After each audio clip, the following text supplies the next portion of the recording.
Welcome to the Force Always. My name is Diz, aka David Zammit, and this show is going to be brought to you by a kid on the other side. His name is Michael. He's from Werribee South. That's in Melbourne, Australia. It's a bit of the dark side for here anyway. He's requested for me to do a weekly program, so here it is, the weekly program. So let's get into Star Wars news.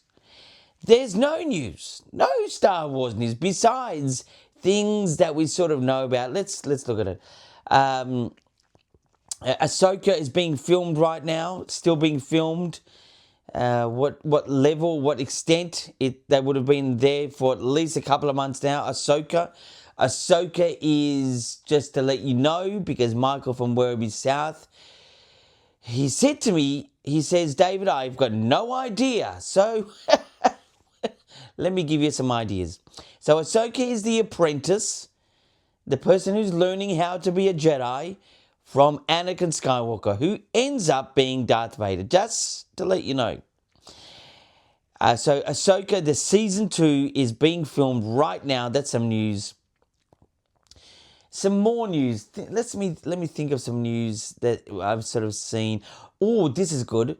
If you're going to go on YouTube, there's this really fun Stormtrooper videos at the moment. Really fun. Like, they're so funny. They're so real world, but still Star Wars friendly. And it's something to do with AI. Let me tell you that.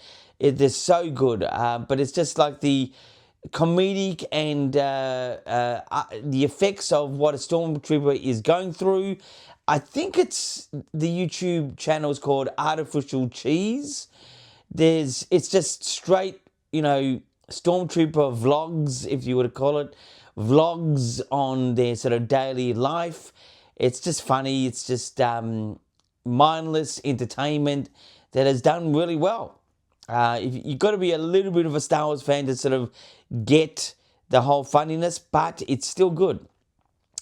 To more news, the reason why I've got this out-of-control beard and out-of-control hairdo, well, I've been doing something creative, which I can't really go on about, but it's been pretty busy with my creativity outside of here. Just to let you know, it's not really Star Wars news. I'm not Mr. Star Wars or anything like that, but it is news. Just to let you know, I'm not becoming a hermit or anything like that. It's just, it's there for a reason. And I will touch upon that in episodes to come. So really, that is the Star Wars news. There's nothing that is overly exciting at the moment. I'd say by the end of this year, there will be nothing coming to Disney Plus that is super exciting. If we get anything, it will be just very mild. I've still got the service. I've had it from day one, Disney Plus. So we'll just, have to wait and see. Just have a look, on YouTube or Disney Plus. Wherever you want to sort of rewatch things, that's what you got to do. Anyway, so that is the Star Wars news. Now, views, back in the day when I started this channel a long time ago, I'm one of the channels that have not had super subscriber amount of people. For me, it's not the amount, it's just, doing it. I'm just out there doing it as often as I can, or sometimes as less as I unfortunately can, but it's just due to the regular life. But anyway, views is about my story ideas. Now, there's this word in the industry and within pop culture, especially at the moment, called woke. So, the topic of my views is a story, which is essentially story ideas. Should Star Wars go woke or should Star Wars go broke? Because really, it's one of the two. Well, there is grey areas, definitely. But I think Star Wars, in people who are against woke, have gone woke. In my opinion, I think Star Wars is just exploring the universe, which I think is good. Especially in Andor, when you had that mild not so direct rape scene. You had that's an unfortunate thing to put in any storyline, but that is, that's a real thing. That can happen in the universe, especially with the whole Empire sort of thing. But there was a rape sort of scene. It was more sort of very descriptive. Anyway, that was one. Even if you looked at the end of Rise of Skywalker, there was two ladies kissing. That's considered woke to a lot of people. Should Star Wars go woke or broke? In my opinion, in Australia, woke is not really a common word or really known, besides you sort of niche people who are into pop culture coming from America and things like that. I think personally,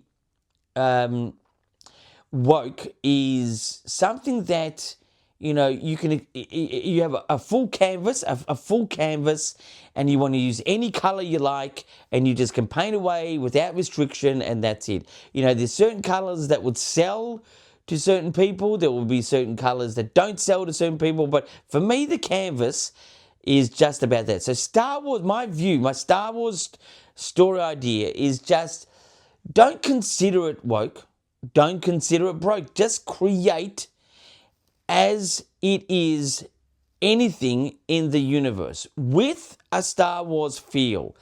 The way to describe a Star Wars feel, in one way, as said from the creator, it's that used future look. That's a look. It's not a law, it's a look.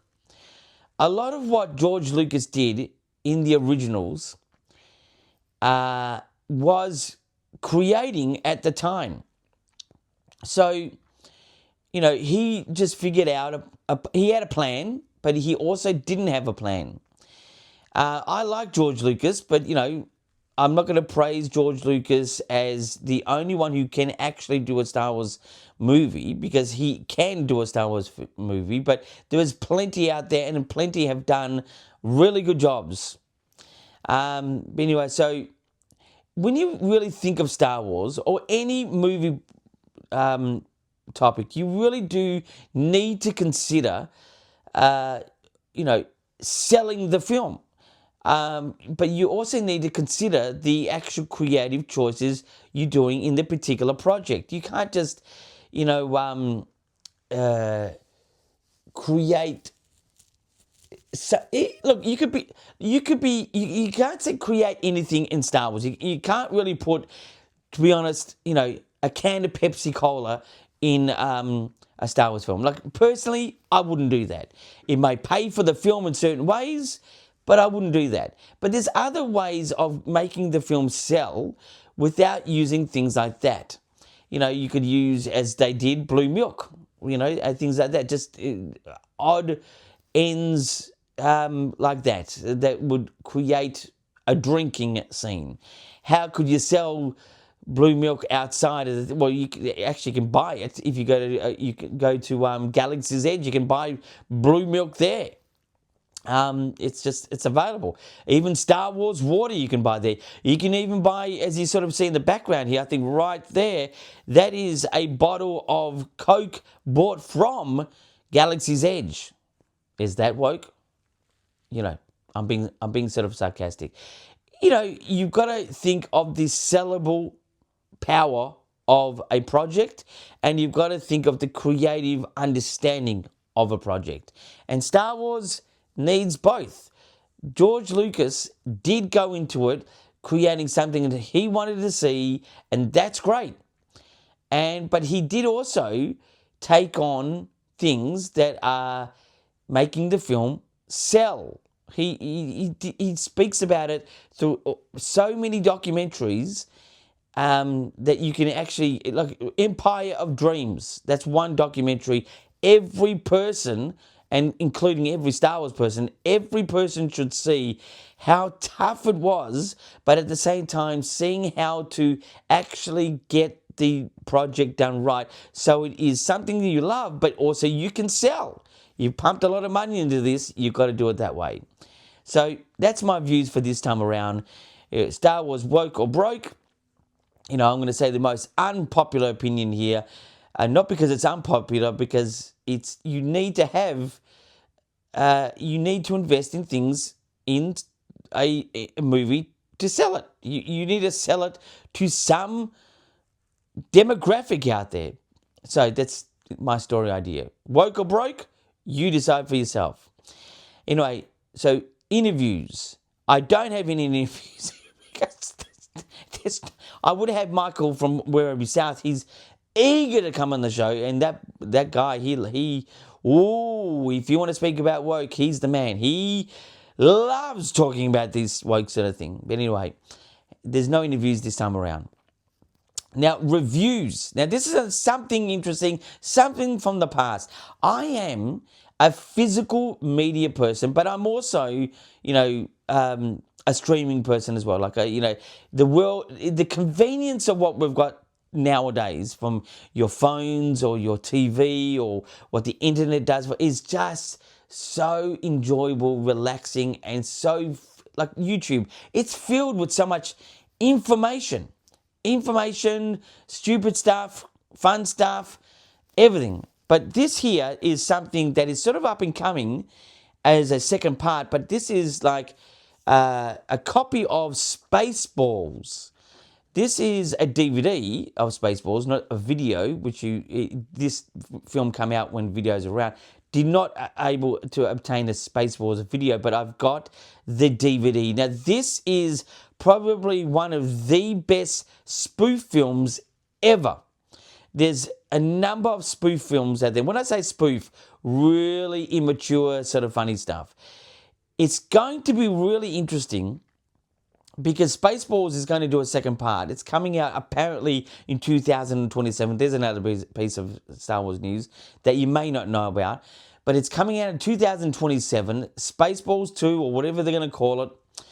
I'm looking forward to it, but I'm very skeptical in how they're going to do this because I find the most controversial thing in society is, comedy. Comedy really does put down a lot of things or people or cultures, and to have a comedy work. And unfortunately, it doesn't work. You can even ask Chris Rock about that. He simply did something that was comedic. Yes, it was touchy for a particular person or people, but it was comedy. So Spaceballs, as a review, look, that to me is a 10 out of 10 movie, but it is old. It's very 80s, but but you've got to really get yourself in an immature mindset when watching that type of comedy. It is funny, but it's stupid funny. Just things in it. The whole thing. Like, I can name other comedies that are spoof related. One of the best spoof comedies, actually, just to mind. This would be really in the gun of woke people. Is CB4. Chris Rock was actually in that. It was so funny, my God, because I'm a guy into hip-hop. I'm a hip-hop guy, along with Star Wars. Technically movies, but Star Wars is the thing. But CB4, if you can ever say that, it's C, like the CB4. It's a hip-hop spoof. It's essentially about, technically, NWA, but it's so funny, oh God. But it is old. It is late 90s, I think late 90s, actually early 90s, so no, not late 90s, early 90s, late 80s. I think it borders about 1990 from memory, 1990 or 91, but it's such a good film. But anyway, let's go back to what I was reviewing, which is this, Spaceballs. Very, very good. I'm sure you can find that on some sort of service where, I don't know. I would like to tell you to go to the video store, but that don't exist anymore, my friends. Anyway, so that's my review. I wish I can give you an interview. I will hunt down my friend Michael. He is an interesting man. The fact that he's from Werribee South is interesting enough. You sort of got to get to know why by living in Melbourne. But anyway, so that is the show for this time around. I'm going to really work hard to have a bit more integrity to the weekly show to keep rocking. But for now, keep rocking.